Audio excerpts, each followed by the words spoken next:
Let me start off by commending Senator Rubio, Chairman Rubio, and Senator Cardin for convening today's hearing. I think it's a critically important, timely one. If we're talking about the Western Hemisphere, nothing rises in my mind higher at this moment than Venezuela, and of course, following that, Nicaragua as well. And by thanking Administrator Green and the Special Envoy Abrams for being with us today. I think the one thing that should walk away from this hearing is that today Democrats and Republicans are united as one on behalf of the people of Venezuela, on recognizing interim President Juan Guaido as the legitimate interim president of Venezuela, and in our pursuit of democracy and human rights for the Venezuelan people. Venezuela is at a crossroads, one in which a dictator clings to power amidst the ruins of a failed state, and one in which democratic actors seek a peaceful transition and the reconstruction of their country and their society. The Maduro regime has inflicted widespread suffering on the Venezuelan people. I think the chairman made his opening remarks very extensive on this question. From a man-made humanitarian crisis to an economy in free fall, to the violence perpetrated by security forces, colectivos, and the regime's death squads. Maduro is a criminal dictator who has destroyed a country. His election and inauguration are illegitimate, not because we say it, but the world says it.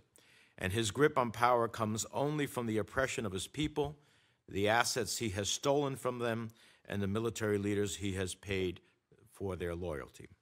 The fact that he is closely advised by Cuba and bankrolled by Russia and China only complicates the matters. There is, however, a democratic process by which members of the legitimately elected National Assembly exercise their power under the Venezuelan Constitution to designate Assembly President Juan Guaido as interim president of Venezuela. Embracing this process to restore democracy in Venezuela, it was critically important that more than 50 countries recognize Guaido as the interim president. This unprecedented coalition spans our hemisphere and the world, from Canada, Colombia, Argentina, Ecuador, and Brazil to the United Kingdom, France, Spain, Germany, and Japan, to mention a few.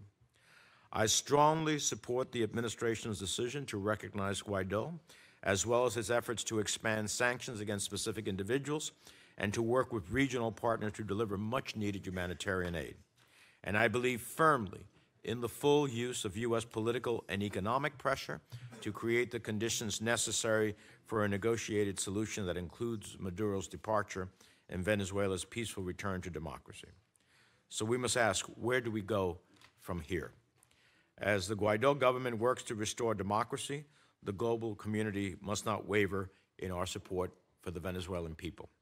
In 2014, when I was chairman of the Senate Foreign Relations Committee, we passed the first set of sanctions and efforts to restore democracy to Venezuela. Last week, I authored bipartisan legislation to extend temporary protected status to Venezuelans in the United States. And in the coming weeks, I plan to introduce comprehensive legislation aimed at pressuring the Maduro regime further and helping the Venezuelan people rebuild their country. My legislation will expand humanitarian assistance. My bill includes provisions to increase pressure on the regime, but it will also send a message, particularly to the military inside of Venezuela and to regime officials.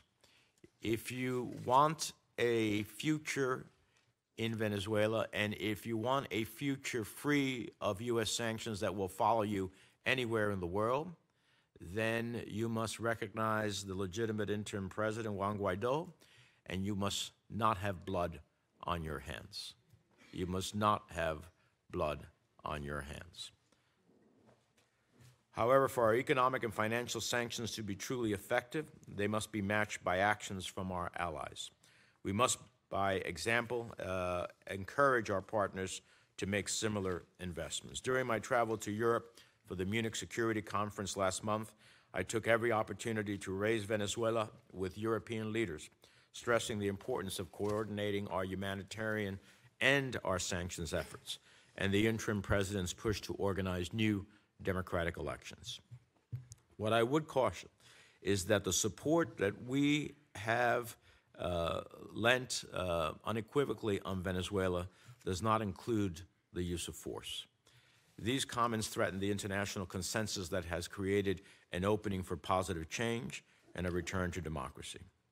Despite our collective hopes, the events of the last several weeks did not lead to the quick win that the administration seemed to expect. As we have learned throughout our history as a nation, confronting tyranny requires sustained commitment. It's increasingly clear that the struggle for democracy and freedom in Venezuela is going to take some time, discipline, and a strategy based on the keen understanding of the complex situation on the ground. But Maduro is not invincible. He's far from it. Since January 23rd, more than 500 soldiers, several high-ranking regime officials have defected, including 2 generals and the former head of the intelligence service. Moreover, President Guaido further exposed Maduro's weakness by returning to Venezuela on Monday, doing so not by sneaking across the border, but by landing at Caracas's airport. We have a unique opportunity before us. So in closing, I know that I have heard that the administration has Plan A, B, C, and D. I look forward to hearing what those are at this hearing so that we can understand how we can strategize together, coordinate together to achieve the ultimate goal, the freedom of the Venezuelan people, the opportunity to restore democracy in Venezuela, and to make it once again a nation among the family of hemispheric nations that observe the rule of law, democracy, and the respect of its people's rights. Thank you, Mr. Chairman.